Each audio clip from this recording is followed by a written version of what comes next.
tout Israël les lois et les ordonnances que je vous fais entendre aujourd'hui. Apprends-les et mettez-les soigneusement en pratique. L'Éternel notre Dieu a traité avec nous une alliance à Horeb. Ce n'est point avec nos pères que l'Éternel a traité cette alliance, c'est avec nous qui sommes ici aujourd'hui tous vivants. Tu n'auras point d'autre Dieu devant ma face. Tu ne te feras point d'image taillée, de représentation quelconque des choses qui sont en haut dans les cieux, qui sont en bas sur la terre, qui sont dans les eaux plus bas que la terre. Tu ne te prosterneras point devant elles, et tu ne les serviras point. Car moi, l'Éternel, ton Dieu, je suis un Dieu jaloux, qui punit l'iniquité des pères sur les enfants jusqu'à la 3e génération, et à la 4e génération de ceux qui me haïssent, et qui fait miséricorde jusqu'en 1000 générations à ceux qui m'aiment et qui gardent mes commandements. Tu ne prendras point le nom de l'Éternel, ton Dieu, en vain, car l'Éternel ne laissera point impuni celui qui prendra son nom en vain. Observe le jour du repos pour le sanctifier, comme l'Éternel, ton Dieu, te l'a ordonné. Tu travailleras 6 jours, et tu feras ton ouvrage. Mais le 7e jour est le jour du repos de l'Éternel, ton Dieu. Tu ne feras aucun ouvrage, ni toi, ni ton fils, ni ta fille, ni ton serviteur, ni ta servante, ni ton bœuf, ni ton âne, ni aucune de tes bêtes, ni l'étranger qui est dans tes portes, afin que ton serviteur et ta servante se reposent comme toi. Tu te souviendras que tu as été esclave dans le pays d'Égypte, et que l'Éternel, ton Dieu, t'en a fait sortir à main forte et à bras étendus. C'est pourquoi l'Éternel, ton Dieu, t'a ordonné d'observer le jour du repos. Honore ton père et ta mère, comme l'Éternel, ton Dieu, te l'a ordonné, afin que tes jours se prolongent et que tu sois heureux dans le pays que l'Éternel, ton Dieu, te donne. Tu ne tueras point. Tu ne commettras point adultère, tu ne déroberas point, tu ne porteras point de faux témoignages contre ton prochain, tu ne convoiteras point la femme de ton prochain, tu ne désireras point la maison de ton prochain, ni son champ, ni son serviteur, ni sa servante, ni son bœuf, ni son âne, ni aucune chose qui appartienne à ton prochain. Telles sont les paroles que prononça l'Éternel à haute voix sur la montagne et du milieu du feu, des nuées et de l'obscurité, et qu'il adressa à toute votre assemblée sans rien ajouter. Il les écrivit sur 2 tables de pierre qu'il me donna. Vous pouvez vous asseoir. La lecture est un peu longue, mais ça redonne toujours de la force lorsque l'on relit les 10 commandements, parce que c'est cela même la base de toutes les nations qu'il y a sur terre. Si vous voyez qu'il y a une peine dans notre loi contre le crime, cela a été tiré des 10 commandements qui disent « tu ne tueras point ». Si vous voyez qu'il y a des lois contre les détournements, le vol et tout cela, cela tire son origine des 10 commandements. Les hommes qui ont bâti les sociétés, les démocraties, tout comme les dictatures, dans toutes leurs lois qu'ils émettent, tout cela a pour base la parole du Seigneur et tout cela sont tirés des 10 commandements. Lorsqu'on vous demande de ne point convoiter l'objet de ton frère, sa maison, c'est comme pour les nations, on peut dire le respect de l'intégrité territoriale. Et toutes les lois que les hommes font, tout ce qu'ils peuvent avoir dans leur société tire son origine de la parole. Et la fois passée, nous avions vu les mauvaises attitudes qu'il ne fallait pas avoir. Et nous avions pris un cas pour montrer que l'homme avait toujours tort. Et la fois passée, nous étions en train de voir les apparences qui comptent. Parce qu'il est vrai que Dieu regarde le cœur, il est vrai que la femme au puits était une prostituée à l'extérieur, mais Dieu regardait le cœur. Il est vrai que les pharisiens étaient propres à l'extérieur, mais que Dieu regardait leur cœur et il leur traitait de vipères. et ainsi de suite. Mais aujourd'hui, nous allons aborder le point de la moralité et celui de l'immoralité. Parce que nous sommes en train de voir ce que nous pouvons faire dans la marche chrétienne. Aujourd'hui, les gens, lorsqu'ils font une affaire et que ça ne marche pas, lorsqu'ils tombent malades et que ça ne marche pas, le monde païen va vers les médiums, va vers les féticheurs, les sorciers, des gens de toute nature pour essayer de trouver la solution à leurs problèmes. Et nous aussi, nous avons des problèmes pour lesquels nous voulons trouver des solutions. Et nous allons parler aujourd'hui de la moralité, de l'immoralité, et nous allons commencer par le premier point qui est l'esprit de la prostitution. En fait, ce que le frère Branham va montrer dans ce point, c'est la folie de l'humanité et ce que nous ne devons pas faire. Si nous prenons dans le sang confus, il dit ceci: une dame est venue me voir il n'y a pas longtemps, une femme de ma propre église.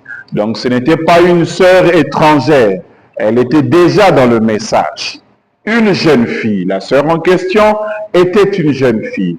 Elle m'a dit, elles ont une espèce de mode que les jeunes filles portent, des jupes scandales, ou quelque chose comme ça, qui expose une partie ici en haut, c'est coupé comme ceci, ou cela montrait le sous-vêtement. Alors elle a demandé. Donc c'est pratiquement un peu comme les jupes que nous voyons aujourd'hui, et cela existait déjà du temps de frère Branham.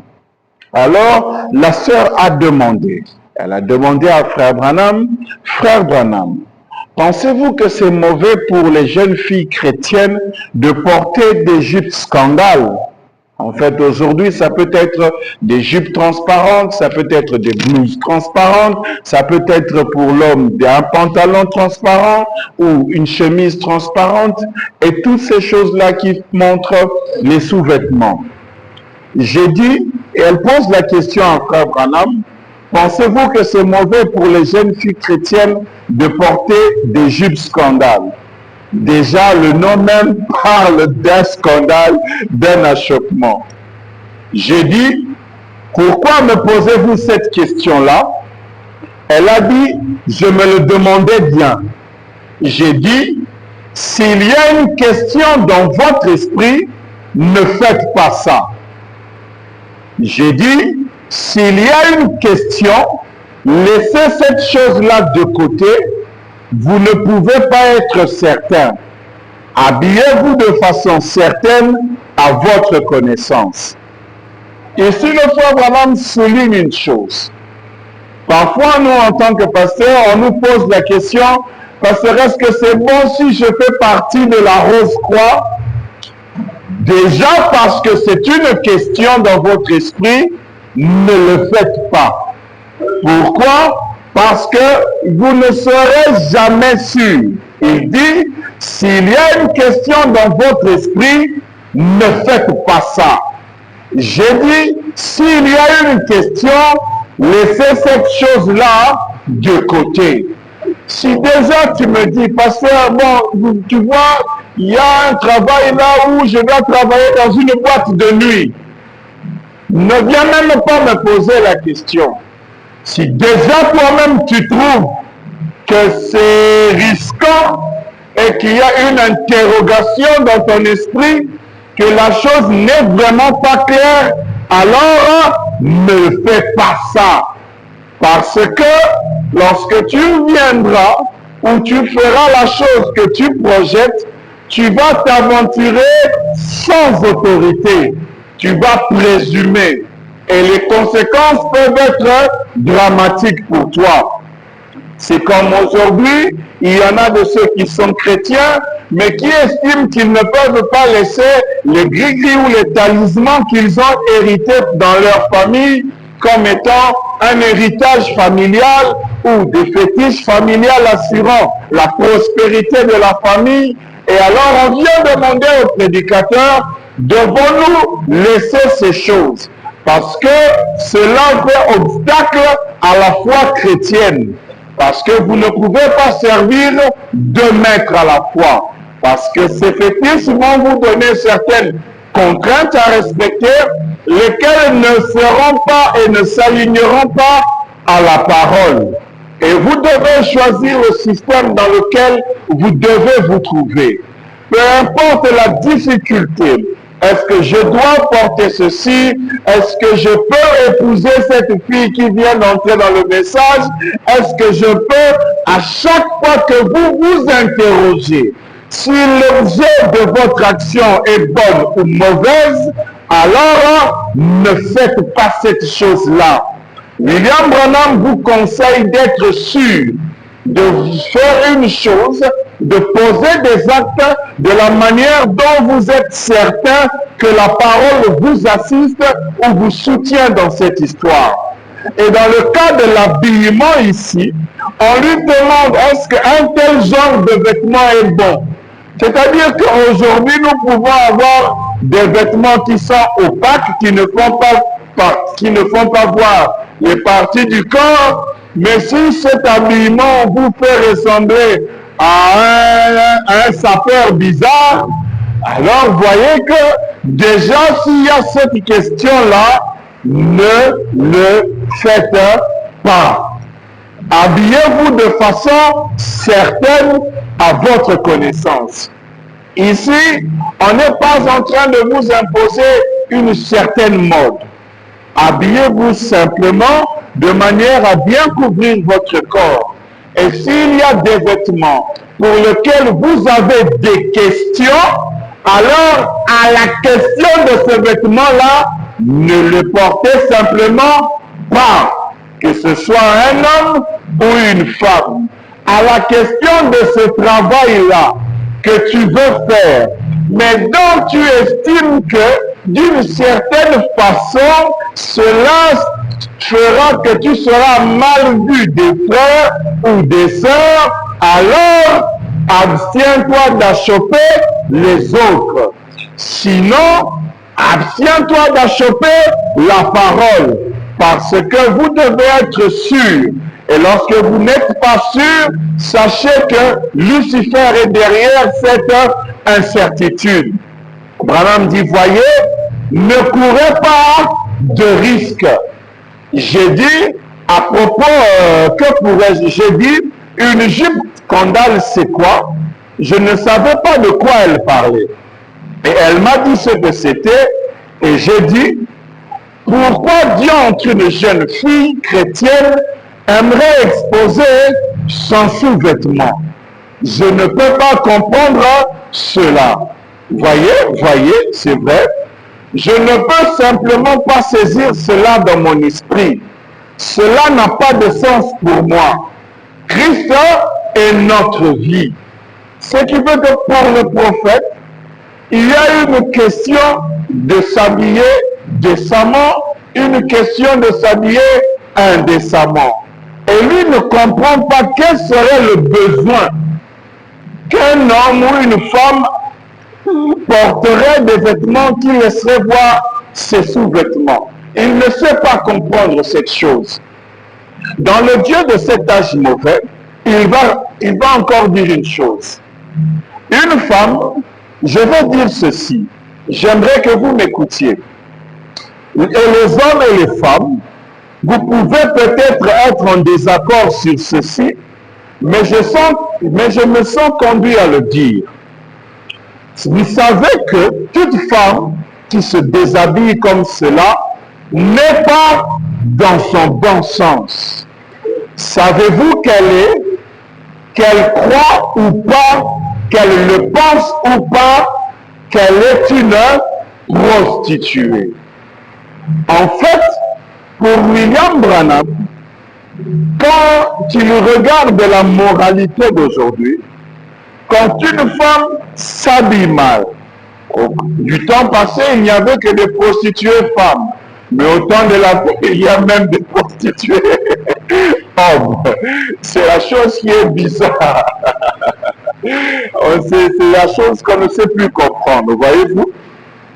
Mais au moins de son époque, c'était les femmes qui étaient prostituées. Il dit, Savez-vous que toute femme qui se déshabille comme cela n'est pas dans son bon sens? C'est la même chose aujourd'hui quand nous pouvons aussi voir des jeunes garçons avec des pantalons qui ne tiennent pas la hanche, avec des tailles basses. Il y a aussi quelque chose qui ne va pas dans leur tête parce que leur sous-vêtement se fait voir. Vous voyez? Et si ça n'a pas de sens, si pour William Branham, une femme ou un homme qui fait une chose pareille n'est pas dans son bon sens, et William Branham soutient, savez-vous qu'elle le croit ou pas, qu'elle le pense ou pas, qu'elle est une prostituée. Même si cette femme peut se tenir devant Dieu, lever la main et jurer qu'elle n'a jamais été touchée par un autre que son mari, et que cela soit la pure vérité, néanmoins, elle est toujours une prostituée.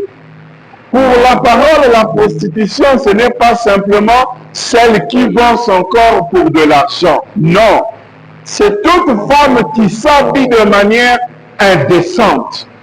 Elle est prostituée aux yeux de Dieu. Qu'elle le croie ou pas, qu'elle le pense ou pas, qu'elle l'accepte ou pas. Mais même si dans son comportement, elle est aussi fidèle que possible à son mari, mais néanmoins, elle est toujours une prostituée. Mais pourquoi? Parce que Jésus a dit, quiconque regarde une femme pour la convoiter a déjà commis adultère avec elle. Et cette femme peut-être, voyez-vous, elle est nue, dit la Bible, et elle ne le sait pas. L'esprit qui l'a oint pour faire de telles choses est un esprit impur de prostitution. Maintenant, voyez quand nous prenons le transport, voyez combien est-ce que toute la ville, tout le pays est rempli de prostituées. Et c'est ça la condition de l'état de Laodicée. Elle est nue, dit la Bible, mais elle ne le sait pas. Et il y a un esprit impur qui saisit les femmes, qui leur pousse à porter des vêtements pour laisser voir des parties de leur corps. Elles se disent qu'elles ont un beau physique, elles doivent être sexy. Or, ce terme-là même sexy, c'est conçu pour la prostitution. C'est conçu pour attirer le regard des hommes. C'est conçu pour qu'on ait des yeux sur toi. Et la Bible dit que quand tu t'habilles de cette manière-là, que ce soit ta jupe qui soit transparente, ou bien qu'elle soit courte, ou bien que ce soit ta chemise, ta blouse, je ne sais quel type de vêtement, homme ou femme, sachez qu'il y a un esprit impur de prostitution qui vous fait habiller de cette manière. Branham dit, dans son extérieur, son corps physique, sa chair, elle peut être pure. Il se peut qu'elle n'ait jamais commis adultère, qu'elle puisse jurer devant Dieu et que cela soit la vérité, qu'elle ne l'a jamais fait. Mais son esprit est un esprit de prostituée. Elle a été tellement aveuglée par le Dieu de ce monde et de la mode qu'elle s'habille de façon sexy et sort de chez elle. Déjà, quand vous voyez une femme s'habiller de cette manière-là, il ne vous faut pas aller chercher un médium. Il y a un esprit de prostitution qui est sur elle. C'est la raison pour laquelle les députés congolais ont dit dans le Parlement que toutes les femmes parlementaires s'habillent en pagne. Parce que c'était devenu un objet d'achoppement. Parce que lorsqu'elles vont entrer comme cela, les députés pleins de convoitise ne savent plus tenir le plénière correctement. Voyez-vous qu'il y a des problèmes à tous les niveaux. Et à chaque fois que vous voyez nos sœurs, nos tantes, nos grands-mères, nos mères, nos amis et connaissances au bureau, que tu sois reine de je ne sais quel pays, présidente de je ne sais quel pays, mais lorsque tu t'habilles de cette façon, nous avons au regard du message du temps de la fin qu'il y a un esprit de prostitution qui t'anime, même si tu ne le fais pas physiquement. L'autre jour, frère Wood et moi étions en train de mettre notre bateau à l'eau sur la rivière. Je devais m'éloigner de la maison pendant quelques minutes pour faire un tour sur la rivière. Et regardant son achoppement, et partout où on allait, il y avait des femmes portant ces petites choses appelées kinis. Bon, c'est ce que nous appellerons aujourd'hui des bikinis. Voyez-vous, kini, c'est une marque un peu précise. Branham me dit que c'est une disgrâce. On va vite passer pour ne pas vous achopper. On y va. Une femme dans son bon sens ne peut porter quelque chose comme cela. Elle est possédée d'un esprit de prostitution. Et cet esprit de prostitution, elle frappe toute la terre. Vous pouvez aller dans chaque palais royal, les princes et les princesses. Vous irez dans toutes les nations, dans toutes les civilisations. Lorsque vous voyez les femmes mal s'habiller de façon attentée, ou les hommes de manière attentée, entre guillemets, je ne sais qui, ils sont tous saisis par un esprit de prostitution. Eh bien, regardez cela avec Dieu. Mesdames, parce qu'un jour, vous découvrirez que c'est la vérité. Comment pourriez-vous, en tant que dame, sachant combien votre corps est sacré, et l'exposer là devant ces démons immoraux? Déjà, quand tu t'habilles mal, et qu'un homme te dit, oh là tu viens, sache que c'est un démon immoral qui se plaît de la manière dont tu es habillé sexy. Sache que quand tu te maquilles et qu'un homme te complimente, ah, Zakito quoi, non, non, c'est le démon qui est en lui qui se satisfait de ce maquillage sur ton visage. Parce qu'un fils de Dieu te dira, va te laver parce que tu ressembles à je ne sais quoi d'autre. Et Branham disait, arrêtez de vous mettre de la peinture. Pour lui, il considérait que c'était de la peinture. Et tout ce que vous faites, c'est vous exposer devant des démons immoraux. Et ces démons-là qui sont immoraux sont dans des hommes et dans des femmes. Et tu verras qu'on sera en train de t'applaudir. Pas par les fils de Dieu, par des démons immoraux. Et plein de convoitises qui parcourent les rues en ces jours-ci. Si les fils de Dieu étaient encore tous des fils de Dieu, si votre mari était un fils de Dieu, soit il vous ferait porter des habits, soit il vous quitterait. Voyez-vous que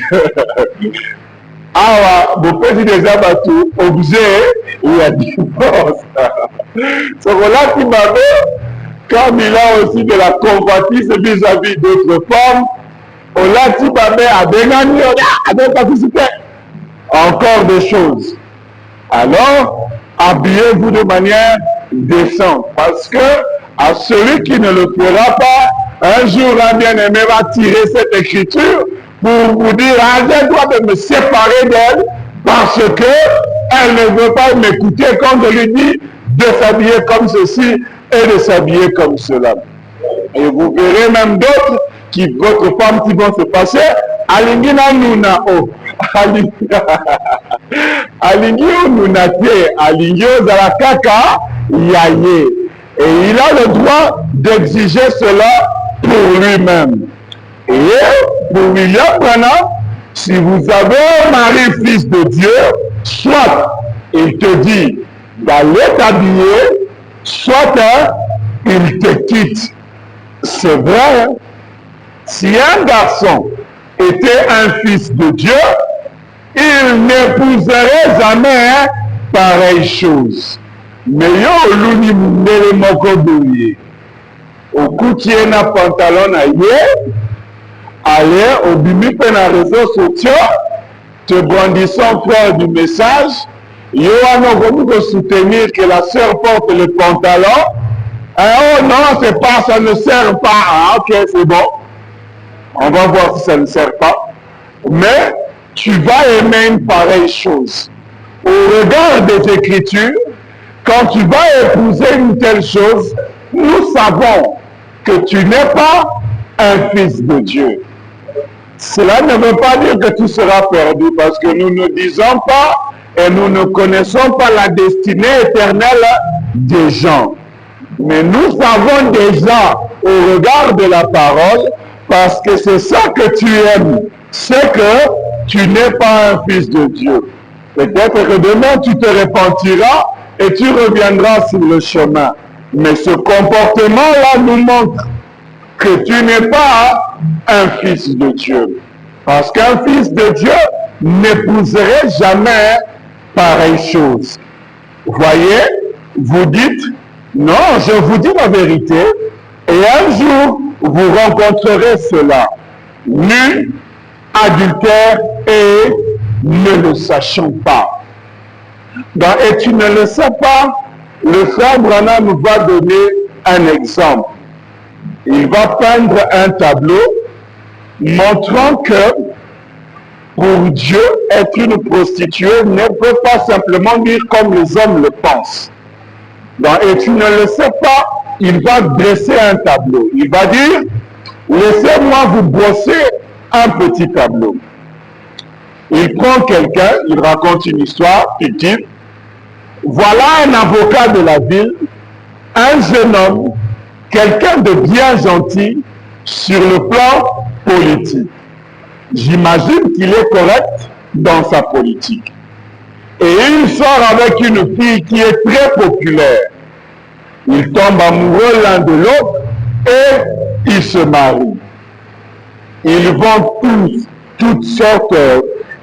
à toutes sortes de soirées et à tout le tralala. Et boivent ensemble. Finalement, il a une belle maison, il habite un beau quartier. Peut-être un couple comme celui-ci.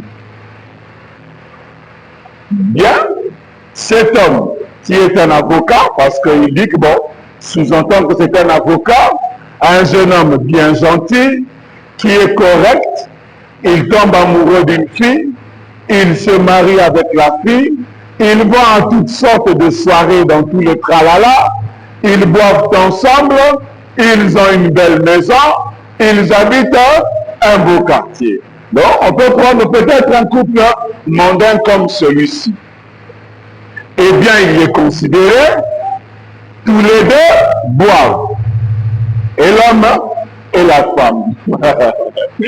Elle porte des shorts, elle se coupe les cheveux, elle se maquille et tout. Elle est aussi sexy qu'une femme qui s'expose. Donc, le premier couple qu'il décrit, cet homme-là a une femme tendance, comme on le dit. Eh bien, elle ne va jamais à l'église, pas du tout, aucun des deux. Donc, le premier couple qu'il est en train de peindre, c'est un couple de bons païens. Ils payent bien leurs impôts, ils sont corrects dans la société, ils tombent amoureux d'une fille qui est populaire, qui se maquille, qui est sexy, qui porte des sortes, ils boivent ensemble et pour couronner le tout, eux deux ne vont jamais à l'église. Alors, voilà qu'une femme baptiste ou bien de l'église méthodiste aménage dans la maison d'à côté, elle et son mari.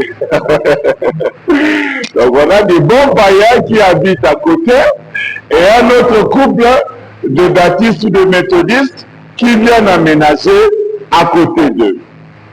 Disons que cette femme-là est méthodiste. Parce que les méthodistes ont plus de sainteté que les baptistes. Tous les baptistes, sauf les baptistes du Nouveau Testament, eux croient à la sainteté. Mais généralement, les baptistes ne croient pas du tout à la sainteté, ils n'y croient pas. Alors, disons qu'elle est méthodiste parce qu'eux croient à la sainteté. Alors, une femme méthodiste aménage à côté de cette femme sur la même rue. Et son mari, disons qu'il est comptable d'État. Ah, il y a beaucoup de moi, Misolo Eza. Et où elle travaille, et où il travaille dans un bureau. Eh bien, cette femme méthodiste observe l'autre femme. Et qu'est-ce qu'elle observe? Et quand l'avocat quitte la ville, disons qu'il s'appelle John, disons qu'il s'appelle John. Et maintenant, je fais donc pas de supposition. Maintenant, ne faites donc pas de supposition avec cela. Je ne fais qu'inventer des noms là. Sinon,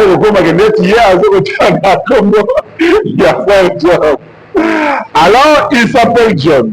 Eh bien, avant, la femme là, la mondaine, elle sortait avec Ralph. Et ça aussi, c'est un nom inventé.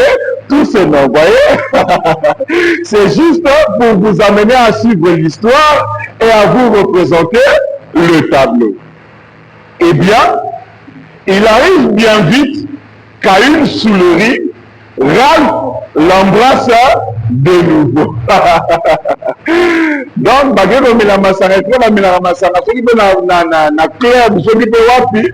Ralph s'y retrouve pendant que John ne voit pas, Ralph l'embrasse de nouveau. Eh bien, la voilà tout enflammée parce qu'elle est retombée amoureuse de Ralph, pense-t-elle. Alors, quelque temps après, Ralph se met à la fréquenter et elle trompe John qu'il n'y voit que du feu. Elle se croit très habile parce qu'elle arrive à courir avec Ralph tout en étant mariée à John. Donc, comme vous direz que cette femme bien mondaine, bien païenne, bien maquillée, avec tous les attributs du monde, sexy au possible, mariée à John, mais comme John Adam Ayuma, elle sort avec son ex-petit ami Ralph. Et la femme méthodiste est en train d'observer la scène. Vous voyez?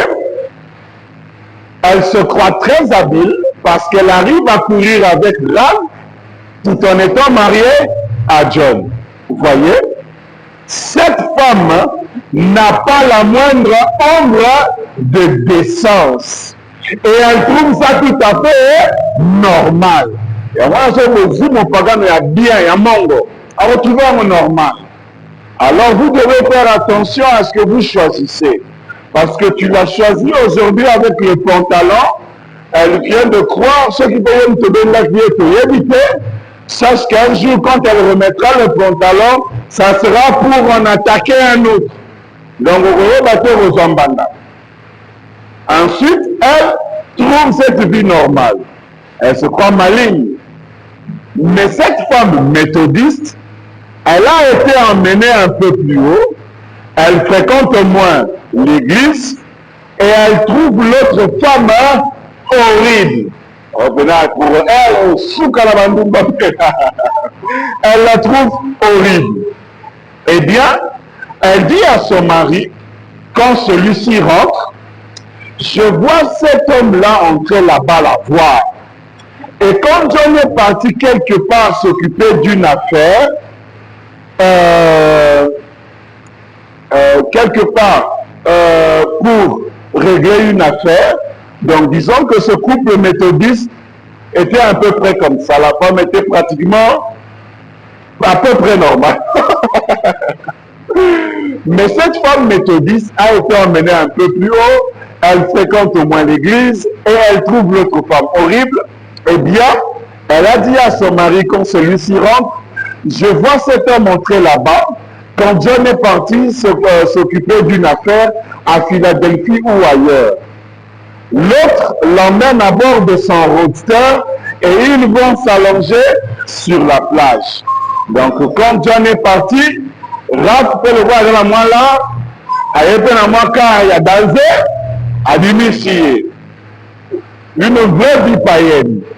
Donc il y a ce monde qui a des ninja parce que avec roulé dans Dibali, Nibali. Et ça, la femme méthodiste est en train d'observer. Maintenant, quand John est parti pour s'occuper d'une affaire à Philadelphie ou ailleurs, l'autre l'amène à bord de son roadster et ils vont s'allonger sur la plage. Je les vois quand ils reviennent et des fois, ils ne tirent même pas les rideaux, ils l'embrassent et lui fait l'amour et après, oh, comme c'est affreux, dites-le à son mari, oh, elle n'est rien d'autre qu'une prostituée de la rue. La femme méthodiste dit de l'autre casa prostituée, Yanzela. Elle est pire, Branham qui ajoute, elle est pire qu'une prostituée de la rue parce que c'est une femme mariée. Bon, aux yeux de Dieu, vaut mieux que tu ne sois marié à aucun homme, que tu sois prostituée, quoique c'est mal, parce qu'il ne faut pas dire que les deux sont bien. C'est mal, mais tu es dans une condition un peu moins pire que celle qui est mariée et qui court avec les autres. Vous voyez? Et cette femme méthodiste, elle trouve ça affreux. L'autre ne va jamais à l'église. Eh bien, cette femme méthodiste ne ferait jamais une chose pareille. Jamais de la vie. C'est une femme respectable. Autre chose, elle ne toucherait pas à une goutte de whisky. Parce que l'église méthodiste, 90% de leur programme, c'est de la prohibition du whisky, Ils ont donc un programme de prohibition et les gens de l'église méthodiste ne vivent pas plus haut que ce que leur église enseigne. Maintenant, regardez là où ça devient subtil. Mais cette femme méthodiste, elle sort le soir avec son mari en short.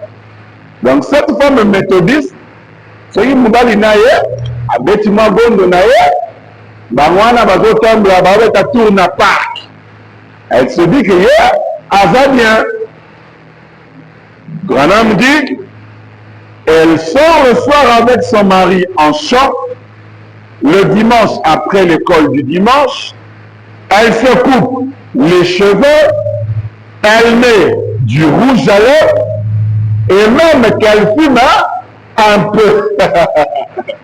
Donc la femme méthodiste, à part le fait de sortir avec son mari indécemment en culotte, elle se maquille, elle fume un peu, elle se coupe les cheveux, parce qu'on a vu la fois passée que se couper les cheveux pour des femmes blanches, c'est avoir des cheveux qui se limitent au niveau des épaules.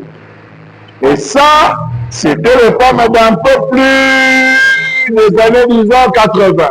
Mais en 2025, ce qu'on a regardé en docu. Mais voilà un peu la femme méthodiste qui regarde l'autre et qui traite l'autre de prostituée. Elle se coupe les cheveux, elle met du rouge à lèvres et même qu'elle fume un peu. Or, selon la parole, toutes les deux sont des prostituées. Mais celle-ci est nue, misérable, malheureuse, aveugle et elle ne le sait pas. Si elle ne le sait pas, c'est toute la terre qui ne le savent pas. Parce que vous allez le voir fumer, s'habiller de manière sexy au possible, Ceux qui peuvent avoir une écala, ils ont appelé Beaufort à Malini. Vous voyez? Et tout ça, Branham me dit que selon la parole de Dieu, toutes les deux sont des prostituées. Mais la méthodiste ne le sait pas. L'une est tout aussi coupable que l'autre. Pourquoi? Car un homme qui regarde une femme pour la convoiter a déjà commis adultère avec elle dans son cœur. Et si cette femme, eh bien, elle peut dire, minute, Frère Branham, minute, Monsieur Branham, je vais vous faire savoir que je ne suis pas une prostituée. Cette Branham avait traité de prostituée, ce qu'on veut répliquer, non, non, je ne suis pas une prostituée. Branham qui renchérit, ma soeur, peut-être que si on vous mettait une Bible devant vous, vous poseriez la main dessus devant Dieu et vous jurez que vous avez été aussi fidèle. Fidèle à votre mari que possible. Votre corps appartient à votre mari, mais votre âme appartient à Dieu. Dieu te donne mon bal et mon livre, il y a un temps. Donc il faut faire la part des choses. Parce que ce que mon bal a connu que c'est quand mon livre, ah voilà, remis Dracula.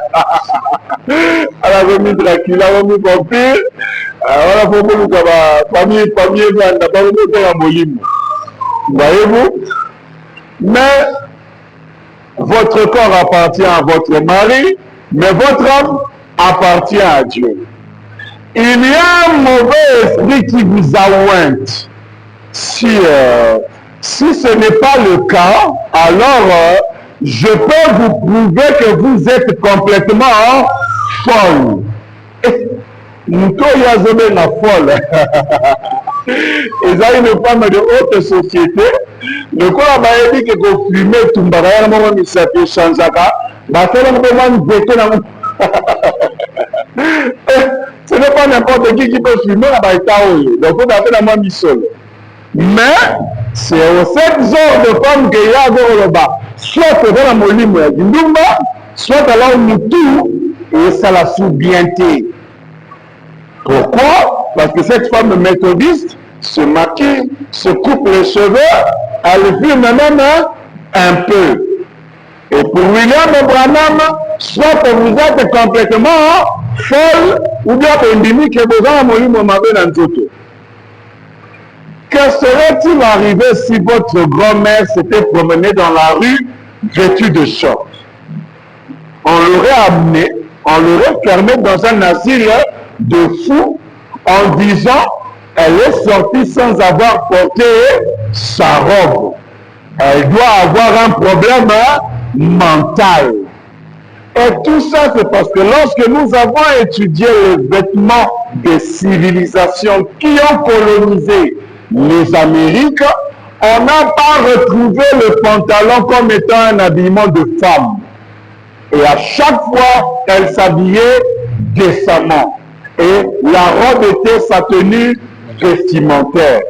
Mais lorsque Lucifer veut la rendre masculine, ou un peu plus masculin, on arrache la jupe, elle porte le pantalon, elle raccourcit soit la jupe, ou bien elle le rend ça transparent, parce que Lucifer était en train d'abîmer les mœurs. Maintenant, lorsque je prêchais aux États-Unis, je disais aux gens que ce message, avant que vous le viviez, William Branham et les frères et les sœurs de leur époque l'ont déjà vécu. C'est-à-dire que vous ne pouvez pas venir nous apporter quelque chose aujourd'hui que le messager lui-même et sa femme n'ont pas vécu. Et lorsque nous regardons même leur habillement, nous constatons que lui et sa femme s'habille, c'est juste après les genoux. C'est ça, s'habiller décemment. Ceux qui ont un style vestimentaire, mais comme il est allié. Mais, lorsque vous observez le prophète et son épouse, on voit déjà ce qu'est un habillement décent. On ne vous dit pas, bon, nous avons couleur à tisser. Bon, nous avons motif. Parce que les Congolais, lorsqu'on parlait de la décence, chez nous, les gens avaient la référence des non-catholiques. C'est la raison pour laquelle il a été imprimé de génération en génération un habillement comme celle-ci. Et pourtant, lorsque nous regardons la manière dont la femme du prophète s'est habillée, nous constatons que ce que vous appelez décence, c'est votre sainteté fabriquée. Ce que vous avez votre style naïf, vous avez un problème, mais déjà nous comprenons que lorsqu'on parle de la décence d'un habillement opaque, d'abord, qui ne laisse pas voir les sous-vêtements, de deux, qui ne laisse pas paraître les formes de votre corps. Et lorsqu'on l'observe avec l'essor de l'époque, c'est pratiquement juste au-dessus des genoux. Pour ce que vous voyez, or, chez nous, c'était la culture des non-catholiques. C'est ça qui a été imprimé comme modèle de décence dans notre culture. Ce qui n'était pas à l'époque. Lorsqu'on prend William Branham avec ses autres amis prédicateurs et leurs épouses de l'époque, nous constatons que ce sont des vêtements opaques, ce sont des vêtements de jupes longues pour les femmes, mais pas à la manière des non-catholiques qui balayent le sol quand elles marchent. De sorte que nous pouvons comprendre la manière dont lui a habillé sa femme au temps de la fin. Parce qu'il est le premier à vivre son message. Il ne faut pas nous amener votre manière de vivre. Non, non, le message a déjà été vécu. Il a déjà été agréé. Le modèle a déjà été donné. Alors, ce que nous recherchons, ce n'est pas un style vestimentaire, mais c'est la décence. C'est tout ce que l'on recherche. Regardez, il dit que si votre grand-mère était sortie, on aurait dit qu'à l'époque qu'elle devait avoir un problème mental. Si c'était comme ça à l'époque, c'est la même chose aujourd'hui. Alors, le monde entier est frappé de folie. Et ça, William Branham va aller plus loin dans cette folie. Parce que, qui peut imaginer, surtout dans la civilisation d'aujourd'hui, qu'une femme qui s'habille en pantalon a un problème mental? Au contraire, ce qui est voté, mais là, on va faible. Et dit, Baba, nous sommes de la faible, Baba pour la faible. Et pourtant, et donc, question à faiblesse, c'est réellement conçu pour attaquer, séduire, tenter. Ce sont des armes intentionnelles. Voyez-vous? Alors, le monde entier est frappé de folie, c'est de la folie partout. Et cette folie qui frappe le monde entier fait partie des coupes de fléaux qui sont réservées au temps de la fin. La folie de l'humanité est caractérisée par l'immoralité. Et cette immoralité est allée jusqu'à la sexualité sodomique. Et cette folie est allée jusque dans les soucis et les stress. Vous voyez quelqu'un, il s'est tellement soucié quasi amnésie. Il s'est tellement soucié, comme il peut avoir gastrique, dans malade et comme délai. Voyez-vous? Alors le monde entier est frappé de folie, c'est de la folie partout. Donc, quand vous êtes là, vous regardez votre soeur, votre grand-mère, votre tante, on vit avec des gens qui regardent la parole bazar, ma boma. Alors, si au-delà de ça, et cela s'est infiltré si graduellement que les gens ne se rendent même pas compte. Maintenant, elle est une prostituée, pas vis-à-vis de son mari, non pas en rapport avec les vœux qu'elle a fait à son mari concernant son corps, mais devant Dieu, elle a un mauvais esprit sur elle, un esprit de prostitution. Alors imaginez combien cet esprit a pris de l'ampleur sur la terre. La prostitution partout. Ce n'est pas simplement parce que tu as porté le pantalon. Comme aux États-Unis, là-bas, un système abalati body et tu qui boumignon sur lui. À ta maman mkolo, à ta jeune fille, à ta coco, et tu pété. Tu te dis, mais à Bossani, voilà ta chemise, Tony, abimi. Et c'est fait intentionnellement. Et voyez-vous que c'est un esprit, elle a un mauvais esprit sur elle, un esprit de prostitution qui la pousse à s'habiller ainsi. Et elle est dans l'âge de l'église de Laodicée et elle ne sait pas qu'elle fait ça. Cette femme innocente ne sait pas que Dieu va la juger comme une prostituée. Voilà. Essayez donc de lui faire comprendre. Il n'y a pas moyen de lui dire. Donc, ce que moi, sœur, Céline, on a pas comprendre, on a bien pour bétele ma beaucoup. Au Libanda, bazo koyoka qui. Au contraire, encore pour la tête du bal à l'école, pantalon.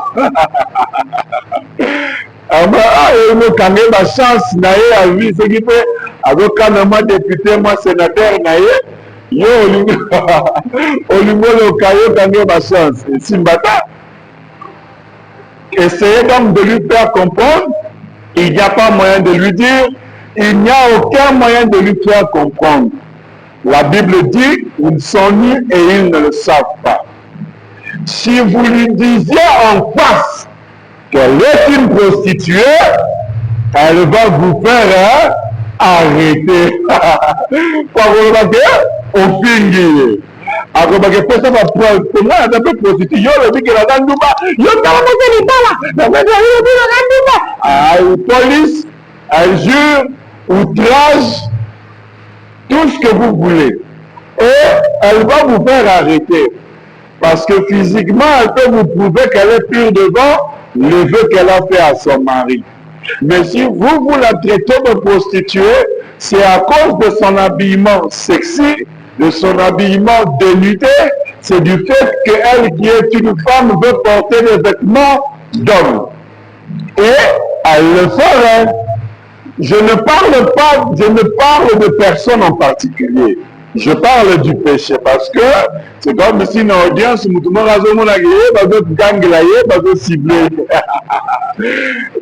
a voulu rassurer qu'il parle du péché. Je ne dis pas telle église là, monsieur un tel, un révérend un tel. Non, non, non. Je dis que la doctrine qu'il y a là, vous voyez, le tout, je ne nomme pas les individus. Il ne s'agit pas des individus. Il s'agit du système dans lequel ils se trouvent. C'est un système mondain. Vous voyez comment est-ce que les choses sont subtiles. Et il attaquait le système. C'est à toi de voir qu'il faut que je sorte de ce système. Frère George Wright, qui est assis ici, il a 75 ou 70 ans, je pense. Il lui pose la question, que serait-il arrivé à votre avis si vous étiez allé voir la sœur Wright un jour et qu'elle s'était tenue là en short? Bon, déjà, tu as calme. Vous n'auriez jamais, vous auriez fait enfermer la pauvre femme.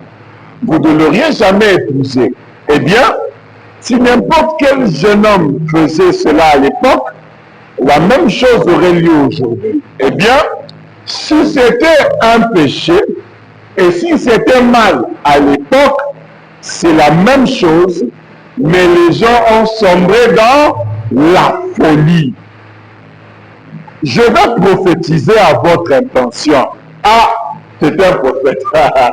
Je vais prophétiser à votre intention quelque chose juste avant que cela arrive. Le monde entier est en train d'avancer à l'aveuglette dans la folie. Un fléau.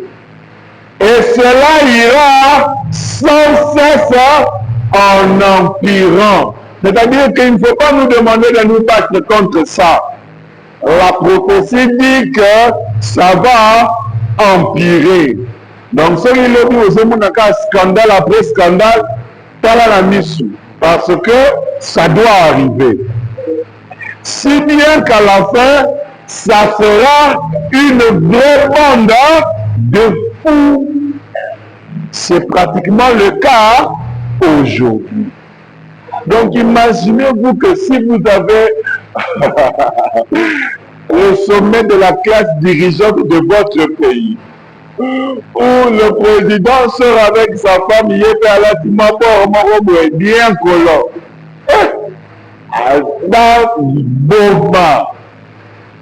Alors qu'à l'Assemblée, on refuse cette tenue. Vous voyez? Pouvez-vous vous imaginer un homme qui roule tous les feux éteints et du mauvais côté de la route? Parce que c'est comme ça qu'il est mort, lui, dans l'accident. Il dit, mais comment d'abord tu roules du mauvais côté et c'est la nuit et tu éteins le phare? C'est-à-dire que tu as l'intention de tuer quelqu'un. Pouvez-vous vous imaginer un homme qui roule tous les phares éteints du mauvais côté de la route? Branham l'appelle un Riki. Donc comment ma Riki? C'est-à-dire un genre d'Elvis Presley. Un délinquant, donc un vrai drogué. Un jeune homme qui vient à peine, semble-t-il, de sortir du secondaire et qui tue tout un groupe de gens. Cela les arrête-t-il? Un autre vient juste derrière lui et fait la même chose. Pouvez-vous imaginer un jeune homme qui se respecte tant soit peu sortir et se conduire comme il le faut? Pouvez-vous imaginer une jeune femme épanouie en tant que femme, belle, bien bâtie, du genre Marilyn Monroe, de belles formes, un beau profil, un beau visage, une beauté, et le fait même qu'elle soit jolie montre qu'on est au temps de la fin. Vous voyez? Elle a tout misé sur les apparences du monde, les choses du monde, au lieu de la beauté, de la sainteté, de la douceur de l'âme.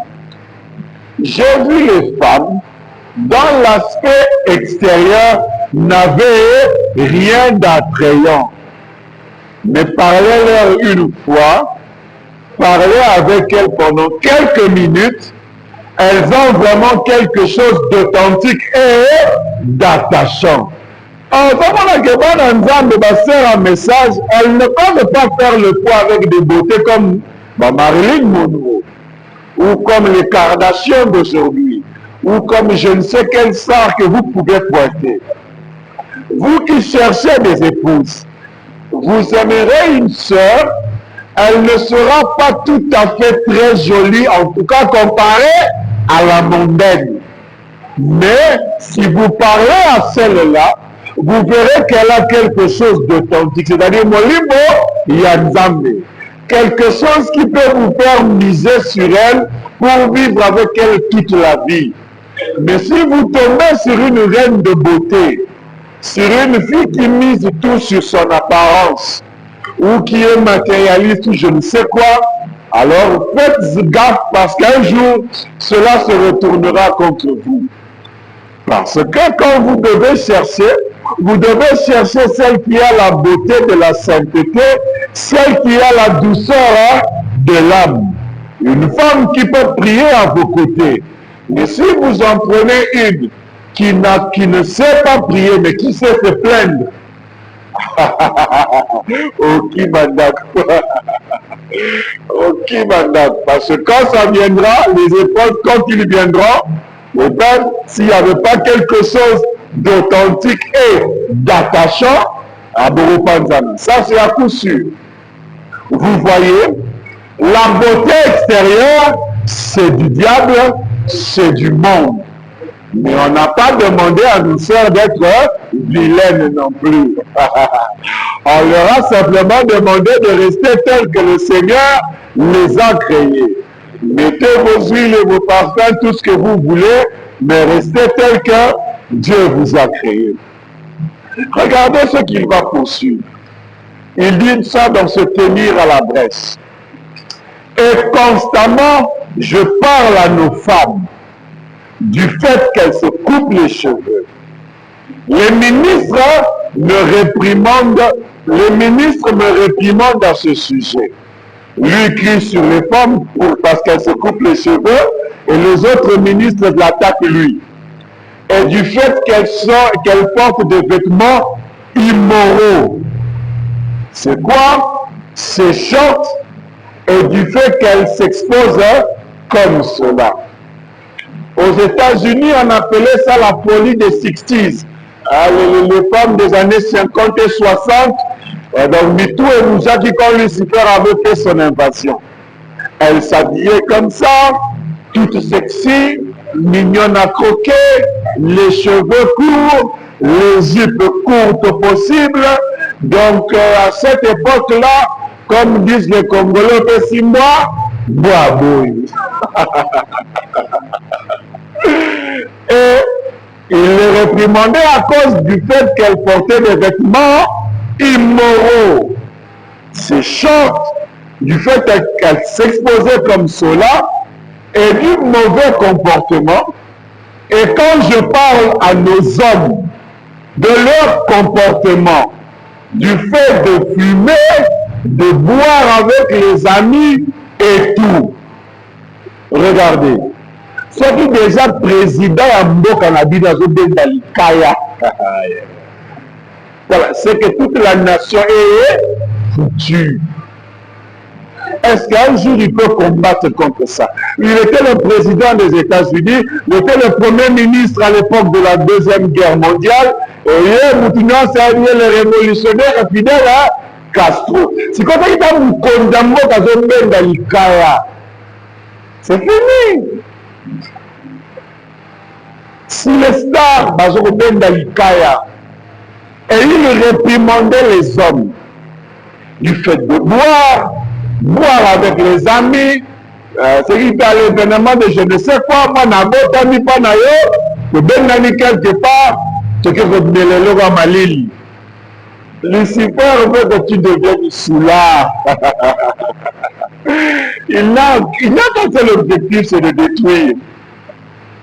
Et ensuite, ils se disent tous des chrétiens.